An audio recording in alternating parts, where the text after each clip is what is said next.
my concern was, what did the board do after? I mean, they went to executive session, and obviously they had to vote on whether or not to actually go after this website or Joe that actually produced the website. And and by going after Joe and the website, they're not just going after Joe. That would be there's plenty of other people that have contributed to that website. There's a lot of people that support that website. My name's mentioned in it. I've never contributed, but I'm wondering. But now I'm nervous again. Like, oh my gosh, are they going to really? Are we going to do this? Are we going to do this? Are we going to start going after individuals that don't agree with you? Are we going to start hammering with tax dollars, buying lawyers with tax dollars to hammer citizens? I just say this: what? If the standard to take somebody to court is as low, if that standard is as low as Wayne Benish would have us think, well, if the standard is so low that they can go after Joe Gomez for I believe a website that's well cited. He has a lot of everything is backed up. If the standard is that low, I think it's time. I think it may be time. Something you may see is board members being sued individually. I think for statements they've made in the meeting. If the standard is that low, I think Wade Benish was reading a definition, but not a definition about government entities and public entities. Because look, I'm a public guy. What if the government sued everybody that talked bad about it? Well, they can't, because it would be a losing proposition. And I don't know if this is winning or losing. I'm not a lawyer. I did talk to John Minori this morning about it. I got him on the phone. I woke him up too. You're in that habit today, huh? I do. I wake everybody up. I called John Minori at 5 o'clock this morning, and I guess he was in fuzzy slippers too. But I said I'm disappointed. I'm disappointed in this action, and John was a little surprised too. Like, wow, I think he was disappointed also that it seemed,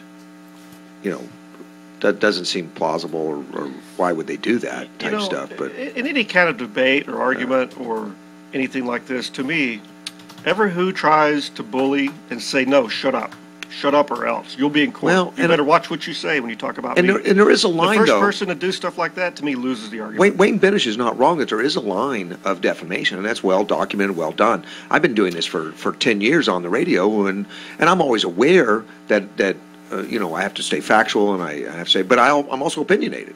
I mean, if I don't like someone at the airport, the way they're spending our tax dollars, I've got every right to say that's wrong. I've got every right to do that.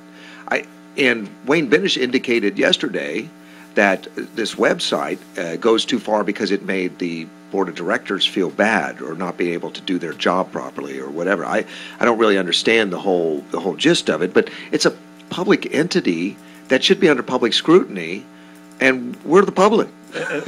Unless Joe was doing something. And this board has a history of this too. Well, I think they do, but not this board, because this board's mostly new people. I mean, I know these people on the board, a lot of them. They're great guys.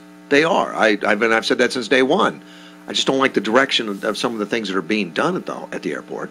I don't know how they vote. They're in executive session. I have no idea, and I'm not singling anybody out, but it makes me nervous all of a sudden that a public entity like that is so quick with a hammer to say, yeah, you crossed that line. And I don't think Joe has. I haven't read the website in a few weeks. I've poured through that website, and I just can't see it. But I've looked through it. In fact, I talked to Craig, said he went through it, and I said, look, it's just regurgitated material from your website, and it points out some public policy that they disagree with. And Craig says, yeah. He didn't disagree with that when I was in his office the other day, but he said he was concerned about a security issue that was pointed out on the website. And I said, that's not defamation. And I agreed with him. I said, look, if there's some security stuff out there, then I would definitely agree. And I actually talked to Joe about that right afterwards. I said, are you putting security stuff on there? And he showed me what he put in there. Was a little disclaimer. A disclaimer that says that he did not publish the email though. No, he didn't publish anything about the security. He just pointed. He published a disclaimer, and the hypocrisy or the funny thing about the disclaimer was it was put on information that was passed out at a public meeting open to the public. Yeah. And he said, it's kind of ridiculous that they have a disclaimer that we can't pass out this information, but yet we're going to pass it out. So that was the only thing in there, and that was on the website.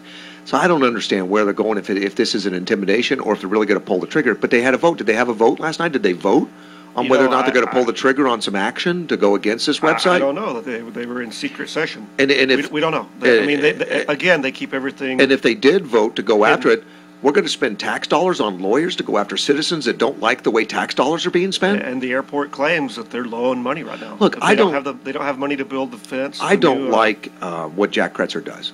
I had Elgin Everly in here yesterday. I don't like what he's doing. But I would completely go to their aid if the County Board of Supervisors went after Elgin with a defamation lawsuit, or if they went after Jack Kretzer with a defamation lawsuit. Trying to silence Joe. That's all. It's clear. I would be just as outraged as I am about this one. This one's outrageous if it happens. We don't know yet. We just know that was even to contemplate it. We just know that was bad. And that's what I told him when I had my 3 minutes. Well, at the very end, I said, they're a government entity that now is complaining about defamation. And how would the people on that board like it if the government had went after them for things they had said? If Joe ever said every opinion they talked about, if Joe was saying something that was a lie, something non-factual, or going after individuals, I would be screaming at him. Because I don't tolerate that either. I wouldn't, and I would not support him. But I haven't seen it. I haven't seen it. I don't think any reasonable person has seen it. Well, there was a little meeting after the meeting out in the parking lot. And I couldn't make it. I had to go. And everybody said, they said that is a legalized threat. What we heard here was a legalized way to say, watch what you say. I don't know if it's a threat. I found it a little intimidating again. Like, oh man, should I even talk about it? And you emailed me and said, "Can I come on?" I'm never going to hesitate. I'm going to do what I think is right. And I'm going to continue to broadcast, and I'm going to continue. I can't start not talking about anybody. There would be a lot of dead air. Yeah, this is an opinion show, and it's a show designed to actually get information out about our communities and about businesses, about what is happening in the community, and allow for people to call in and give opinion. It's all about that, and. I feel somewhat intimidated when a government agency says that they need to start taking legal action against those that pass out information, because that's what I do. I'm an information guy, and hopefully I'm fair and balanced. Fox News kind of guy. I hope I am, and I work to that endeavor. My family, my dad was a county commissioner when I was a kid, and so I've been around politics and I've seen all this stuff before. I have never seen anything. I've never seen a board like the Yuma County Airport Authority and their lawyer. It's been brought to. I just can't believe this is happening in the United States in 2011. I can't believe it. It's been brought to my attention by some because I have talked about the Yuma Airport Authority because of some of the things that are going on with trying to shut down an FBO and some of the lawsuits that are going on, which I find interesting and it's pertinent because.